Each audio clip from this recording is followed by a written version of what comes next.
Hello everybody, and welcome back to the Strategic Feminine here on YouTube. And of course, we always focus on all things feminine, all things girly, all things womanly in essence. So if you're interested, don't hesitate to like, comment, and subscribe, and stay tuned for the rest of the video.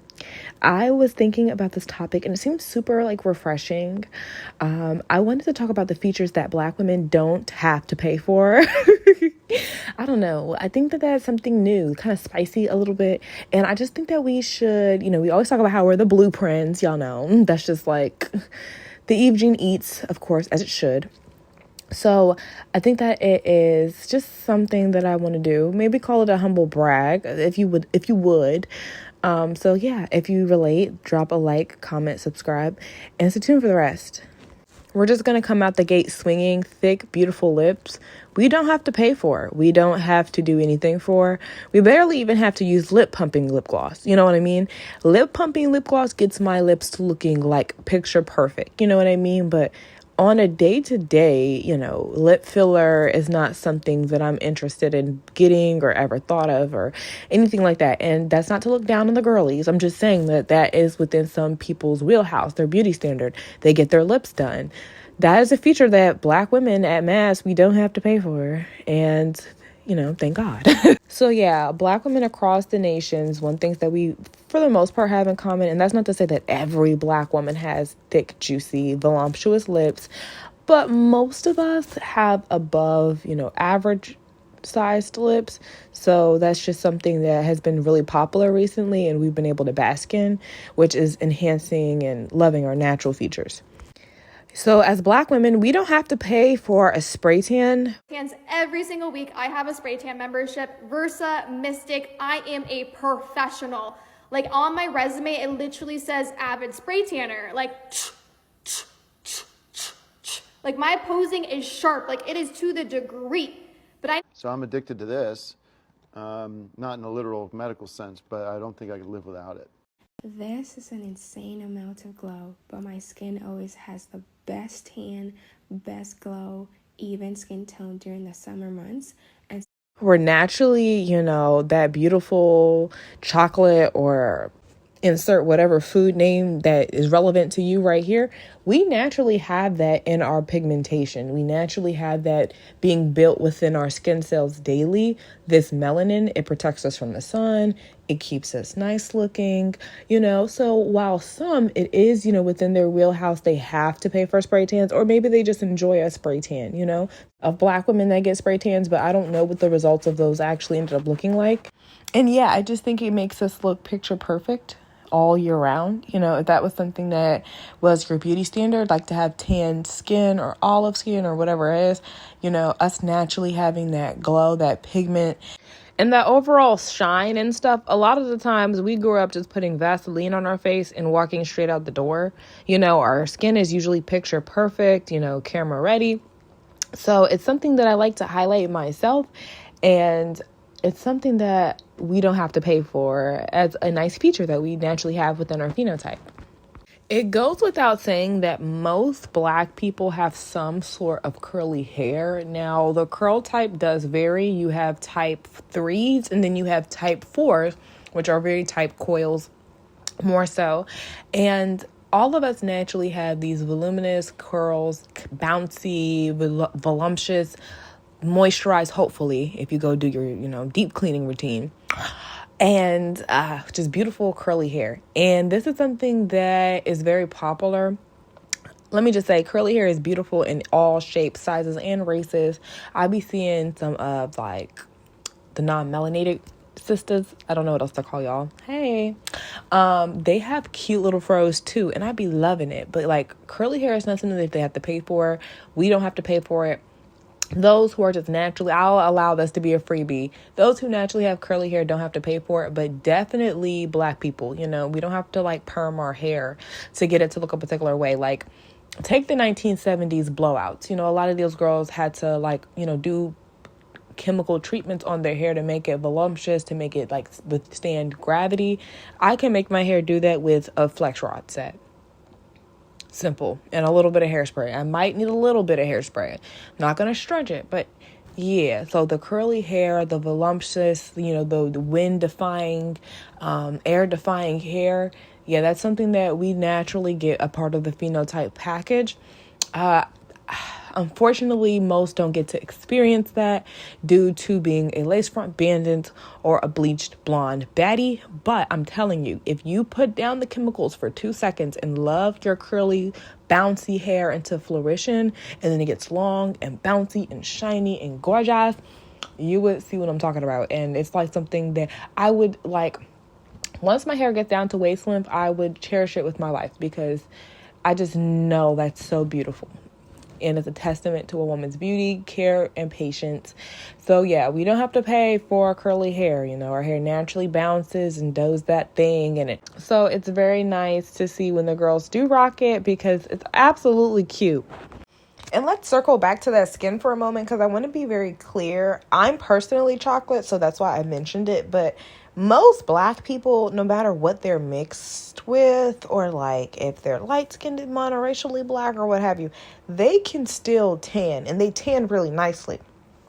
Even the light skinned black people, like just that bronze, just that with a lick of sun that gets on that black melanin, just looks super, super beautiful. So, I mean this universally. I am going to be specific for me, but everyone can apply. And while we're on skin, not just the tone, the texture of black skin, when you really take care of it, come on. It's like magnificent. It's almost breathtaking. And I preface this by saying take care of it because, things happen, old age, all perfectly normal sickness, all things that affect your skin. But black don't crack is a saying for a reason. And I think that while people are out there spending their last on retinols and, snail creams for their face to keep it tight, a lot of us naturally just keep that, like, especially within our youth, and we don't age super rapidly. Like, our face is not going to, like, droop. Now, if you're stressed, not drinking your water, not minding your business, okay, you might start looking a little crazy in the face. But, following the rules that I just said, drinking your water, minding your business, yeah, black don't crack. And that has a large way to do with our skin, like how our skin handles the sun, how our skin handles life.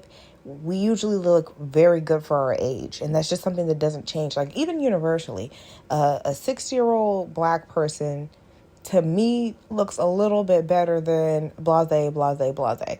And that's just, to me, I could be biased, but I think that if people are being objective, black people just age better. It's just the genes, And really, if I'm being specific, I think it's the way that our melanin blocks the sun. The sun can be very damaging. The UV rays, people talk about it all the time. Sunscreen is a huge, huge thing that non-melanated people have to partake in order to protect their skin. It's serious. I'm not even joking here. So a lot of non-melanated people, they're really affected by the sun. That's really what it is. The sun is beating down on their skin, and like 20 years time, 40 years time, it doesn't handle it too well. And our melanin, it gives us a little bit of an advantage because it's blocking out those UV rays, those harmful sun molecules, quite naturally. Does that mean black people can't get skin cancer? Absolutely not. Take your precautions. We're out of summer now, but when it's summer, when it's not, wear your sun, screen. I know we be tanning, but make sure to be safe. Because I did hear people talk about how they like to tan and they were black and how they developed skin cancers or allergies to the sun due to not being safe. This next section is all about noses, and I was going to come on here and fake clap, but I didn't. So I prolonged this video a little bit so I can give you this raw, real, as I know it. I've been seeing a few creators, just the young ones, who have been speaking about the futurism that they either just perceive happening or have happened to them. And this title of the video was "You can be dark skinned as long as you have or you don't have the big nose." And it's talking about the futurism in the black community, higher fashion, and then the higher society as well, right? When I was younger, oh my gosh, I used to wear my glasses just like this, y'all. I mean, it was, I mean, I did this for a minute now, so hopefully those pictures stay buried. But I used to do this to cover up my nose until one day my Mexican cousin, and this is why I held off because I wasn't going to tell this whole story, but let me go ahead and do it. My Mexican cousin asked me, "Why is your glasses all the way to the tip of your nose like that? Like you look crazy," basically. And I was like, I don't like my nose. Told her plainly, I don't really. It's too big. I want to be able, when I put my nose to my tip, I want to be able to cover a bit of it. And she said, "Girl, you don't have a big nose." And then she pulled off her glasses. Now my cousin, she has like more so what I would consider a Roman nose. It goes out. It's like where it goes out. And in that moment, when I tell you, it was something where I was like, "Dang, you right." You know what I'm saying? Not like you right, my nose not that big, but you right. We all have noses that are respective to our different lineages, and it's all beautiful. It's all telling a story. It's pronounced. It's supposed to be. So again, you know, everybody's nose is definitely connected to their lineage. But I was able to discern, right? My nose is not abnormal. It perfectly goes to my face, right? But from that conversation, I never really thought about my nose again. And that's a freeing experience, because, of course, as somebody who's a girl, I don't waste any time, spend any money. I don't contour my nose. The only product I use on my nose is highlighter. That means I want to highlight my bridge, highlight my points. I don't ever want to contour, dumb down, nothing. And that is something that you can do when you are confident in your phenotype. And that is something that's a lifestyle you can live when you know this. And there's nothing wrong with a little bit of makeup, a little pop, pop. Like I said, I wear highlighter. But the reason for me never contouring my nose is because I don't need to slim it. I don't need to go down. I don't need to do anything to present itself differently. I just need to learn to love my nose. So, I personally think, there's always going to be internal work to be done. That is the internal work that needs to be done. It's not so much. I'm kind of off of the wave of screaming at society to accept something that we ourselves have not accepted yet. And I think that is something that is extremely important here. It starts with us, it starts with one, it starts with the individual, making a change, not just online, but, in real life, getting that real, saying that word, and then also just living how they talk, put their money where their mouth is. So if Afrocentric features are beautiful, Nubian noses are beautiful, then again, we should definitely reject those practices that, say that we should contour it or make it look a particular way or make it more digestible. All of those little things are just hatred, self-hatred for the black experience. Now, lastly, but certainly not least, we all know, coming close now, black people have had the best bodies since civilization, okay? Since civilization. Since people started to walk upright and use fire, black people have always been known for having the peak human anatomy, known as our bodies have always been TT. Okay, whether it's the Nash, whether it's the abs, whether it's the fact that our men have lots of muscles, more muscles than the average. Okay, I don't know. We got the banging bodies is over here. Okay, now y'all know that this is true. I'm not arguing with nobody, and it doesn't really matter. I'm not even talking about body hierarchy or anything like that. Black people come many types of ways. You can be slim, skinny, stick skinny. So yeah, even if you're thick, like let's say, women like Sarah Bartman have always been rumored to have an epic body. And even though they weren't treated properly for that, we have always had the male gaze, the world's gaze, visibility because we've had body and our body has set off trends. Take it, you remember the colonial times when women were wearing like that extra little hoop skirt under? That was to mimic us. That was to mimic how our booty hangs in our dresses. You know what I'm saying? We start these trends. And then even when like the Kim K era with the BBLs and stuff, that was simply just someone, rediscovering something that we had going on for a minute. Now, our bodies are always TT, okay? Even if you a little curvaceous, baby, TT. I don't know what it is. Maybe our figure, our curves. I don't know how it. Usually, we just always are built nice, especially as our baseline. Now, of course, you get older, things change and droop and sag. And so, we're not talking about any of the older people. You're allowed to come and go, okay, right? But what I'm saying is, a majority of black people, our baseline, we have amazing, impressive bodies. And that goes for a majority of the people. And to the people who does not go to, I'm pretty sure your baseline looks good. You may just not be taking care of your body at this time, and that's okay.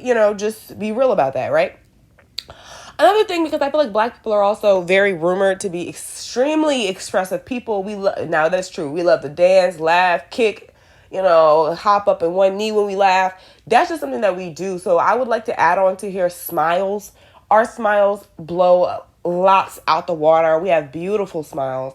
We have beautiful laughter. We have beautiful expressions. And I think that's what makes us such a beautiful culture, because no matter what, girl, we going to be twerking, we going to be dancing, we going to be having fun. And that's something that we are very much so rumored to do. Not saying that nobody else has fun or dance or do whatever they do.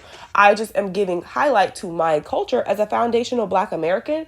And anybody who's on this video dry hating, girl, you can be mad all you want, but it's a high time we're allowed to be happy about our culture out loud. Okay? So yeah, we have the best bodies, best smiles, nice curly hair, of course, beautiful skin, magnificent teeth. Like, how can we not, in the total package form, win? And we usually do. And that's what we're trying to let you know. So yes, these are all of the videos that I created, or this took a little bit of a minute, y'all. This is features Black women, Black people do not have to pay for. This is showing some appreciation for our natural features and giving it some love and light. And if I have missed anything, because I'm pretty sure I have, please put them down in the comments below. What are features that Black people, Black women, do not have to pay for? Well, go ahead and enjoy. Put everything how you feel in the comments down below. Of course, this has been The Strategic Feminine here on YouTube. So I made this video to kind of combat some of the popular talking points that I see so often, which is that Black women have to pay for their beauty or only get their beauty from enhancements such as nails, weaves, wigs, laces. And I wanted to go ahead and talk about how more times than not, these are just propagandas, because our phenotype is the most copied, the most sought after, the most curated, and it's been like that since BC. So I always tell the ladies, if you'd like to talk about this type of stuff just like I do, subscribe to me at The Strategic Feminine here on YouTube. I always tell y'all, be good people, be holy people, read the word and spread the word, and I'll be back. Thank you.